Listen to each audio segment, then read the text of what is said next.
Hello friends, welcome to kids zone. మరో కథతో మీ ముందుకొచ్చేశాం.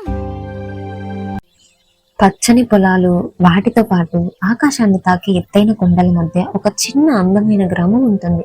అక్కడ రాము అనే ఒక చురుకైన అబ్బాయి ఉండేవాడు. ఒకరోజు రాముకు తన తాతయ్య ఒక పాత రహస్యమైన డైరీని ఇస్తాడు. ఇందులో ఒక అద్భుతమైన మాయావనం గురించి రాసి ఉంటుంది. ఈ వనంలో ఒక జ్ఞానఫలం ఉంటుందని, అది ఎవరికి దొరికితే వారు ప్రపంచంలోని అత్యంత తెలివైన వారు అవుతారని రాసి ఉంటుంది. ఇది విన్న రాము సాహసం చేయడానికి సిద్ధమవుతాడు. రాము ఆ దట్టమైన అడవిలోకి వెళ్తుండగా దారిలో ఒక మాట్లాడే నక్క కనిపిస్తుంది. పాపం, నక్క కాలు ఒక పెద్ద రాతి మధ్యలో ఇరుక్కుపోయి ఉంటుంది. రాము తన ప్రయాణం ఆలస్యం అవుతుందని తెలిసిన మనసు మార్చుకోకుండా ఆ నక్కకు సహాయం చేస్తాడు. తన దగ్గరున్న చిన్న కర్రతో రాయిని మెల్లగా పక్కకు జరిపి ఆ నక్కకు విముక్తి కలిగిస్తాడు. నక్క సంతోషంతో గంతులు వేస్తుంది. రాము నమ్ముతాడు, మనం ఇతరులకు చేసే సహాయం మనకు తిరిగి వస్తుందని.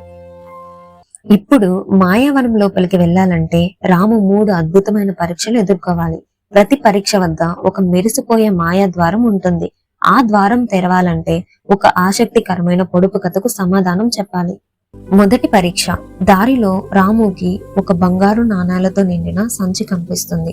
కానీ రాము దాన్ని ముట్టుకోకుండా తన దారిలో తను వెళ్తాడు. అప్పుడు మొదటి ద్వారం దగ్గర ఒక పొడుపు కథ వినిపిస్తుంది.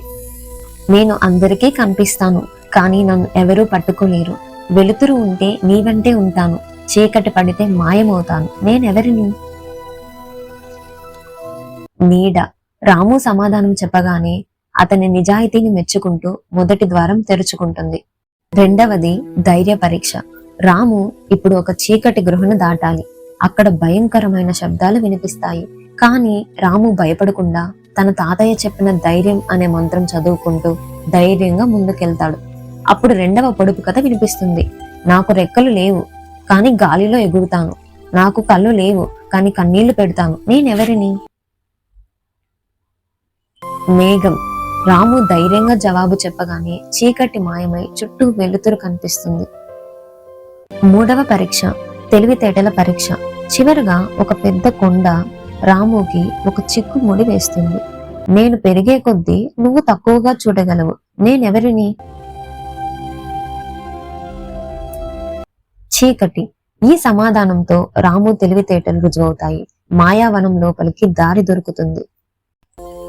రాము చివరికి ఆ మాయావనం మధ్యలోకి చేరుకుంటాడు. అక్కడ కళ్ళు మిరుముట్లు గొలిపేలా మెరిసిపోయే ఒక పెద్ద చెట్టు కనిపిస్తుంది. ఆ చెట్టు మీద పండ్లు ఉండవు. అక్కడ కేవలం ఒక అద్దం మాత్రమే వేలాడుతుంటుంది. రాము ఆ అద్దంలో చూసుకోగానే తను నక్కకు చేసిన సహాయం, తను చీకటి గుహలో చూపిన ధైర్యం మరియు తన నిజాయితీ అన్నీ కనిపిస్తాయి.